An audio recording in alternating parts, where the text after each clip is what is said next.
Good afternoon, everybody. My name is Paul Figueroa. I'm the Vice President of the Taos Arts Council. And we are delighted that so many of you have come this afternoon to hear a once-in-a-lifetime, perhaps. Once at the end of a lifetime. This is your life, Bill and John. Mom! And so tonight we are delighted to partner with Rick Smith and Brodsky Bookshop with our exhibition Taos Wilderness at Town Hall, which opened last night and is on view until January the 9th. The opportunity presented itself through Rick to put together this program tonight to celebrate the 35th anniversary of the publication If Mountains Die, a New Mexico Memoir. In advance of this event, I sat back down with the book and started reading it. And that's the thing that struck me about it the most, was just how it sort of changes every time I read it. I mean, certain parts of the narrative really stand out. Certain photographs all of a sudden stand out. Connections between the narrative that John wrote and the pictures that Bill took. All of a sudden, I mean, I was doing it early this morning when I woke up and it was starting to drizzle a little bit. I read a passage and then turned the page, and it was just like a continuation of what I had just finished reading. And when John was, after he'd committed, then he was wondering, what do you all want us to do? And I said, well, what have you usually done? And he said, we've never done this before. And I couldn't really believe that, but then again, I believe most of what he said. So I went with it. But this is a real treat for all of us. And I don't think these guys need any introduction. In fact, I know they don't. I think it's just a real thrill and a real pleasure and a treasure for all of us for them to be here tonight. And stick around afterwards. They're going to have a little fight with their walking sticks. Lightsabers without light. So please welcome William Davis and John Nichols.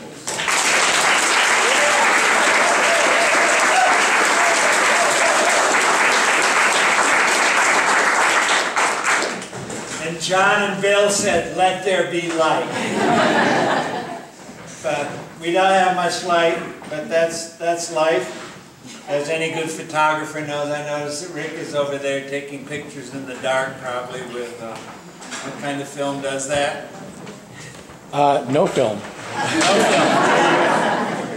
But and I look at this book, and I too started reading it again for the first time in 30 years recently, to see what I would read from.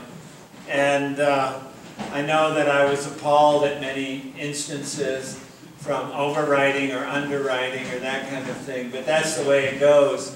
And I do remember when we finally got a published draft of the book, how Bill went through the roof of Dory's Cafe saying, oh my God, they fucked up my photographs totally. And he brought tonight a couple of the original proof sheets from Alfred Knopf, which he says are much better, right, than what originally wound up in the book. Bill came to me and said, I have taken a lot of photographs. Let's do a book together. Or can you write an introduction or an essay, right? Introducing my photographs. Well, the connecting tissue there is the House of Taos. My darkroom was in the basement over there for many years, 12 years. And of course, John was a steady client there. And we got to know each other because we kept running into each other at the House of Taos. You know, at some point it just sort of became a thing. Well, John, I've got all these photographs, you're a great writer. And I knew John was kind of thinking about doing a non-fiction book. And I kind of, suggested to him maybe we could collaborate somehow. And I had an editor at Holt, Reinhardt, and Winston, and I sent her a proposal And Bill says that he kept her letter and had it on his darkroom wall for years. John, you've never written a nonfiction book before. Nonfiction is a lot different than fiction, and you know, it's a different market. I don't think it's right for us. And who's this Bill Davis? Nobody's ever heard of him. And even if he is a good photographer, you know, he has no name. And who knows about New Mexico? Why no, so she said, it's just not for us. I figured, okay, let's go about this scientifically. And I remember going into the Taos bookshop that Genevieve and Claire ran. Oh, yeah. Remember Claire Morrill and Genevieve Jansen? Is that her name? And I went in there and I said, okay, who publishes photographic books with essays? And I just went through books after books after books, and I realized that Sierra Club did a lot of photographic books on outdoor photography or wilderness or stuff like that, and that they did them in conjunction with Ballantine Books.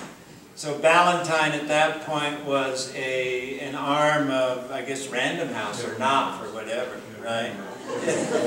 But I have here, in my little bag of tricks, I have here an inventory that I did for the University of New Mexico Center for Southwest Research of all my archives. And I kept every letter that anybody ever sent me in my life. And starting at age 21, I kept the Xerox. I kept the carbon of every letter I ever sent to anybody. So I have a record of the letters that went to. A good idea. They said, however, John, maybe a little essay isn't enough. Maybe you should write something a little bit longer. And I said, well, you know, I could try and do that. And then they got in touch with Ballantine. And Ballantine and Sierra Club actually said, all right, we're going to go ahead with it, right? But well, yeah. There was one big thing.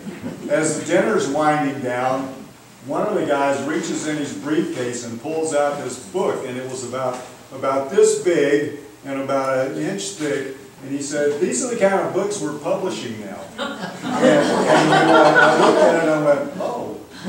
And so when we left that dinner, I was just like totally deflated. See, I have no memory of that dinner. My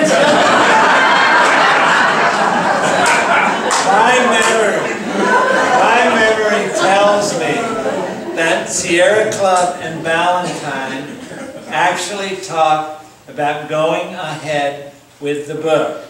However, they said, John, you have to write a full-length book to accompany Bill's photograph.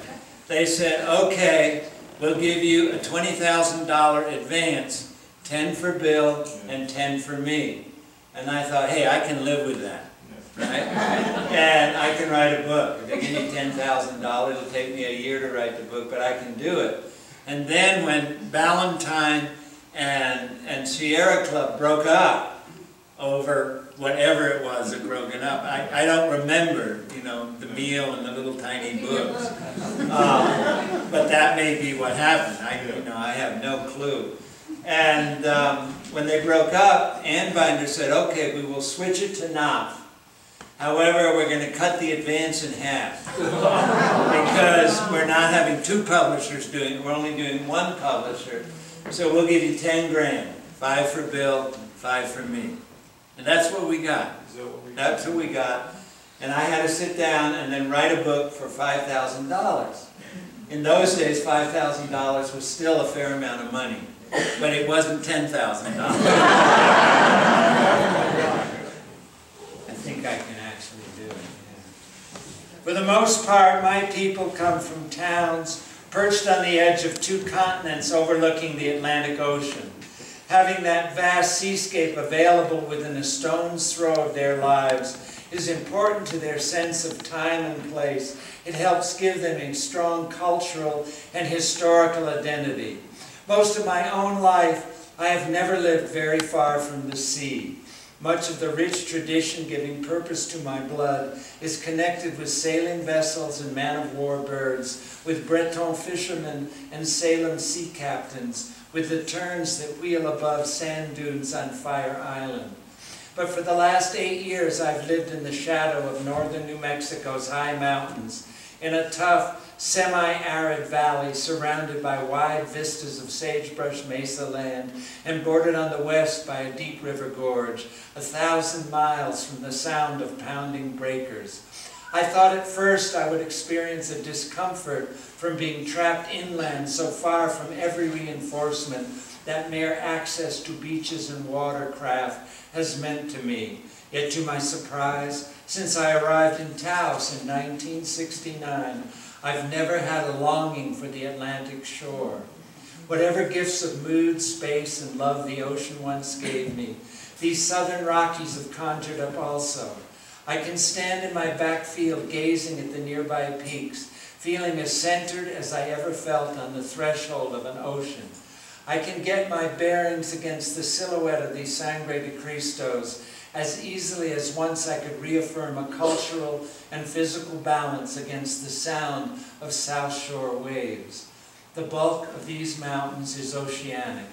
In the place of whales, sharks, and porpoises, they have mountain lions, elk, and bears. Their currents and reefs are beautiful meadows, talus slopes, thick forest, and streams full of trout. Their albatrosses and seagulls are buzzards, ravens, and golden eagles. Weather tumbles out of the mountains just as it rolls off the changing sea. Like the sea, these mountains can be dangerous, sudden, inexplicable. They can engulf and kill easily, then roll over and seem as gentle and as compassionate as a summer meadow, and you wonder how ever you could have feared them. The mysteries and the myths involved with the Atlantic Ocean, I have known, are like the ballads and the superstitions raised by the Sangre de Cristos. And as does the ocean, these mountains give the people who live in or near them an especially majestic perspective that helps to enlighten their daily struggles and offers them the chance, if they will take it, to be larger than life. So I've never felt at all trapped by this inland landscape. In fact, every day I feel the same way I have always felt when living on the brink of oceans.